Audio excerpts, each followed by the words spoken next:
واكيد كلياتكم بتعرفوا هذا القلم، واكيد كلياتكم جربتوا تطلعوا الاربع الوان سوا، الازرق والاحمر والاخضر والاسود. يلي عمل هي الحركه يرفع ايده، 1 2 3.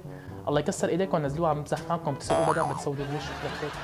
وعلى فكره في تعليق لفت نظري بين التعليقات يلي اجوا على فيديو لو خيروك اللي نزلته الاحد الماضي، وكان التعليق مضمونه اصلا باخر لو خيروك لما ضربت الولد هذا مقطع قديم. شو مفكرني حمار؟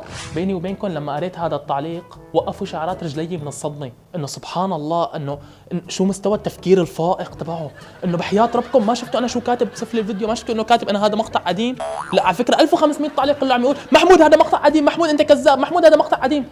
شبكوا هدوا شوي، خذوا شهيق وزفير، بس كنت تطلعوني كذاب ما كنتوا عارفانين كيف. على كل الاحوال مو مشكله، اللي ما شاف الفيديو يرجع يشوفه، موجود عندي بالقناه كان كتير حلو. اما بالنسبه للمخالفه يلي اكلتها قناه محمود يشكو، فبحب طمنكم واقول لكم انه صفيان شهرين لتخلص المخالفه مثل ما انكم شايفين هون، وبترجع الاوضاع كلها تسليم الحمد لله، وبصير فيني اطلع بس مباشر حتى احكي معكم. وبحب وجه رساله لاعداء النجاح والزنادقه واقول لهم اذا تسكرت ابواب الدنيا بوشكم روحوا افتحوا باب البراد تبع بيتكم، صدقوني بتنبسطوا على فكره وبتروحوا عن نفسكم يعني، وبتحلوا شوي عن العالم دخيل ربكم. وكما يقولون اعداء النجاح خلوني اشحد من الدشكاويه لايكات، وبتحداكم انه هذا الفيديو لا يوصل ل 20,000 لايك. جكاره بالزنادقه والعياذ بالله.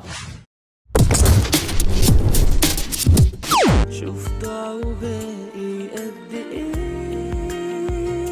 ليه يوم يضيع في بعادي عنك مش حرام. موضوعنا اليوم بيحكي عن أليسا أو أليسار خوري يلي بتبلغ من العمر 44 سنة، والمسكينة أليسا ما بتنام كتير بالليل، وبتحب التفاح كتير، بتحب تاكله يعني تفتح البراد وتاكله، ولا يهمك على فكرة يعني اللي اخترعوا البراد حطوا فيه لمبة لأنه الأكل بالليل مفيد، فأنا بقول لك كملي أكل تفاح وخدي راحتك يعني. منضيف انه أليسا تعتبر واحدة من افضل المغنيين بالوطن العربي، حيث باعت اكثر من 30 مليون نسخة من سيدياتها، يعني الاقراص المدججة او المبرمجة ما بعرف شو اسمها، يعني خلال عملية كثير بسيطة، مع اني حمار بالرياضيات بعيد عنكم، اذا ان 30 مليون نسخة، حق السي دي عند ابو احمد الحرامي 10 دولار، وحق السي دي عند ابو احمد دي جي كمان 10 دولار، يعني 30 مليون ضرب 10 دولار يساوي مثل ما لكم شايفين هون، يعني ما شاء الله حققت ارباح ضخمه. طبعا سر النجاح هو ان والدتها لأليسا من عنا من سوريا، يعني أليسا انتاج وطني، العين تقرأني. اكيد لاحظتوا انه لسه ما بترد على ولا كومنت، حتى لو كان الكومنت جاي من اعداء النجاح والزنادقه، وكمان بنفس الوقت ما بترد على ولا كومنت في كلمه ايجابيه. هذا الشيء خلى الناس تقول عن أليسا انها مغروره، فكان جواب أليسا مثل الدجاجه عادي، أنا أليسا دخيل ربك أليسا. وبهالمناسبة العظيمة بحب وجه رسالة لأعداء النجاح تبعات محمود يشكو وقول لهم أنا محمود يشكو بشتغل بالديسكو، ولما كنت صغير كانوا أهلي يروحوا مشاوير ويقولوا لي نحن رايحين لعند الدكتور خليك بالبيت، كرمال هذا السبب قضيت كل طفولتي بالبيت، ويلي مثلي يرفع ايده كسرها لايدك انت يخرب بيتك شو كذاب. أليسا مهووسة جدا باعداد الفانز على السوشيال ميديا، حتى انه في عندها الانستغرام 11 مليون فولو يعني متابع، وعلى اليوتيوب تقريبا في عندها فوق ال 3 مليار مشاهدة. بس عادي يعني انا كمان في عندي 7 مليون مشاهدة، بس انتم بتحبوا الاجانب على فكرة. شريك؟ نعم. أليسا مو أجنبية. خلاص انت ما عيدك شريك، بكون عم بحكي انا والجمهور، انت لا تتدخل ماشي، بيني وبين الدشكاويه ما حدا دخله اوكي. نزعت لنا طبخه، شو بدنا نحكي هلا؟ على طول نطحن الشغله بمؤخره الاجانب، هلا ما عاد في اجانب، طلعت الاخت فلانيه، يعني هي عندها 3 مليار مشاهده، انا في عندي 7 مليون مشاهده، كنت مفكر حالي انه انا وصلت لاخر مرحله، ذكرت حالي لما كنت بالصف اول ابتدائي كنت مفكر انه الصف السادس ابتدائي اول شيء بالعالم. خلال كليبات أليسا وألبوماتها لاحظنا أنه لبست فستان العرس مرتين، ويبدو أنه الثالثة سباتة كما يقولون ويدعون أعداء النجاح. وأكيد لاحظتوا أنه آخر فترة أليسا كل صورها طالعة سمينة، وبلشوا يقولوا عليها الناس أنه المسكينة مخطوبة وهي حبلة وفي بطنها ولد. لهلك بخش القلب أنت وياها هي أحاديث النسوان بمعيتكم ما بتنطبق على المشاهير والفنانين والفنانات، يعني عفوا منكم إذا أليسا مثلا في بطنها ولد أو انخطبت، ليش لا تخبي هذا الشيء؟ ما فيها شيء، يعني مثلا بكرة أنا إذا محمود يشكو انخطب خلص عادي محمود انخطب، ما بستحي، بس انا بستحي يعني بصراحه، يعني بستحي ارقص انا وخطيبتي قدام النسوان، بلاقيها هيك محلوه بحقي، عن جد موقف صعب. خطيبتي المستقبليه اذا كنتي عم تسمعيني بحب اقول لك انه انا عم بستنى لعرفك وبس، يعني تخير ربك. طبعا بعد ما طلعت هالاشاعه أليسا كان في عندها رد، والرد تبع أليسا كان بيقولوا تزوجت وبيقولوا حبلت، بس انا مش حاطلع لتحت ولا حرد عليهم، هدول اعداء النجاح. برافو أليسا، طلع معك هذا الرد بسرعه، انا بتذكر الرد المناسب بعد المشكله ب3 ايام. ننتقل للموضوع الاهم اللي تناولته السوشيال ميديا في الفتره الاخيره ودرج كتير، الا وهو صديق الفنانه اليسا، الفنان القدير المحترم وديع الحداد، مدري نجار ما بعرف شو كانت مصلحته، بس بيقولوا انه هو مصور.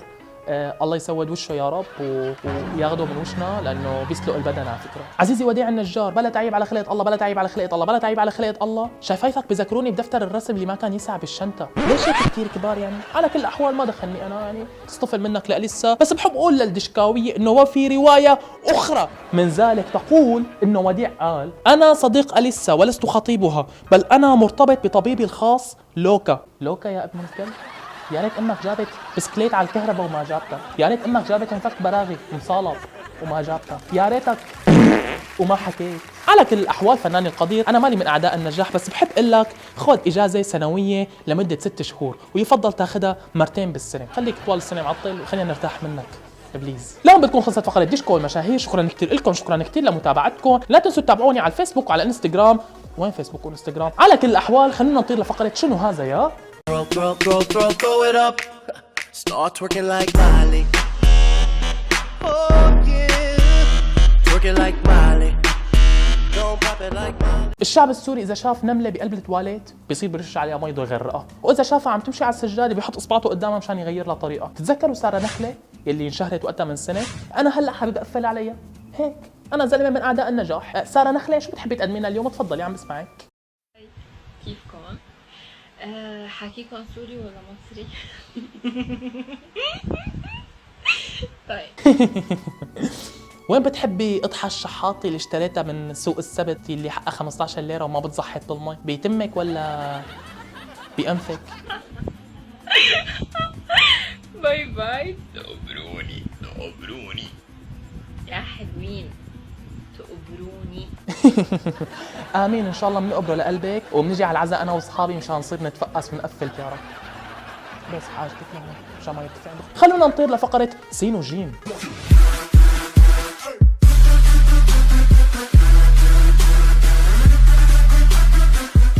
بالحلقة الماضية سألتكم سؤال، والسؤال كان اكتب لي مثل شعبي معروف بمنطقتك، وكان الجواب كالتالي: يا راكب الكر على ادلب لا تمر. انه اخي انتوا شو مشكلتكم مع اهل ادلب؟ يعني على راسي اهل ادلب بيلحقوا اولاد، بس هي اشاعه طلعت عنهم جماعه محترمين والله ما في منهم. هو انا ما رحت على ادلب بس هيك حكى لي رفيقي. دوده حفرت على راسها نمله. برو انا بعرف دوده حفرت على راسها عفرت، يعني منيح ما كان في امله على راسها بالمره. يعني بالوش مرايه وبالقفص رمايه، صار للدبانه دكانه وصارت تحمل مفتاح وتسكر على بكير. اشعر بدني الشيء. طنش الحمير بتعيش امير. الشريك والله انا طول عمري عم طنش الحمير. قذيفه مدفع ولا بنت تقول لي ادفع، هذا بخيل على الاخر معلم. لا تسال مجرب ولا تسال حكيم، خبص لحالك والله كريم. جيل افجع بياكل ما بيشبع، بتبعته على الشغله بيروح ما بيرجع. حاسس عم يحكي عني. يلي خانك خونه، ويلي ما خانك كمان خونه، الاحتياط واجب. اجت الحزينه لتفرح، نزلت القذيفه بنفس المطرح. الايد اللي ما بتقدر تعضها بوسه وادي عليها بالكسر. طنجرة ولقيت غطاها. هذا المثل بينطبق على محموديشكو ومتابعينه. ايش هيك انا ومتابعيني ومكيفين وقلنا الفخر ونحن مثل العيله، ويا ريت ما حدا يتدخل فيني وبين متابعيني. رح اعتبرها منك مزحه ومرق لك اياها، بس بتمنى ما حدا يعلق ثاني مره هيك مشان ما امسح في الارض ذهبا وايابا. اوكي يلي ما بيتفرج على محموديشكو بدنا نشخته بالديسكو. لا تمزح معي من باب المزح مشان ما شرشحك من باب المونه. قصده بالمونه انه يعني واحد بيمون على الثاني ولا الفريزه تبع المونه. شفقت عليه وقلت مسكين، ولما ندرت خلعني بظهري سكين. احنا الدوله ولك. لهم بيكونوا خلصوا التعليقات اللي اجوا على اليوتيوب، اما التعليقات اللي اجوا على الانستغرام هن كالتالي: لو كنا بنثق باللي حوالينا ما كنا قفلنا باب الحمام علينا. قويه عن جد قويه على فكره. تعليقات الانستغرام جدا حلوه، فيا ريت الكل بقى يصير يعلق على الانستغرام وعلى اليوتيوب، لانه حصير اخذ من الانستغرام اكثر ومن اليوتيوب اكثر. يعني هيك وهيك. يلي مستني بعيد الفالنتاين هديه مثل اللي عم مستنى ماكدونالدز تعمل ملوخيه. المنحوس منحوس لو علقوا بدنبه فانوس، صار يتاجر بالكفور بطل حدا يموت. عند امه دايخ وعند مرته سايخ. معقول صير هيك بس اتزوج بكره عند مرته؟ سيخ الكباب. سيخ الكباب. لا انا معقوله بكره هيك صير بس اتزوج معلم؟ باعتبار انه صرت بكندا فعم فكر بالموضوع. يعني تقول لي محموديشكو عيونه لمحموديشكو قلبه.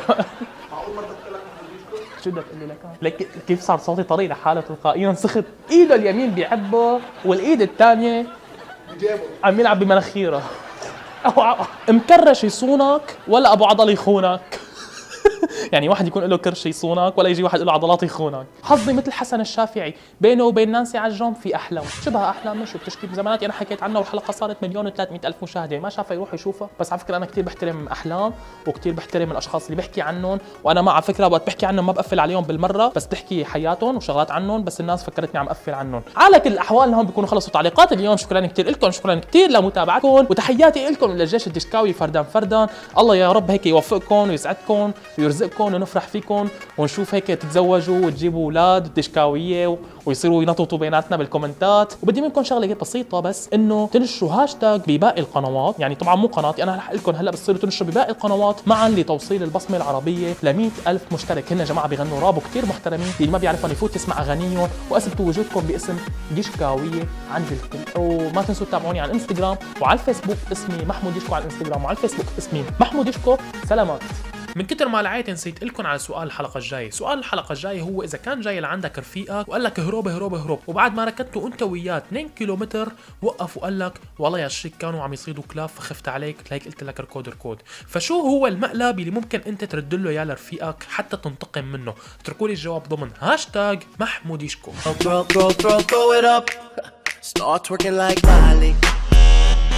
Oh yeah. Twerking like Miley. Don't pop it like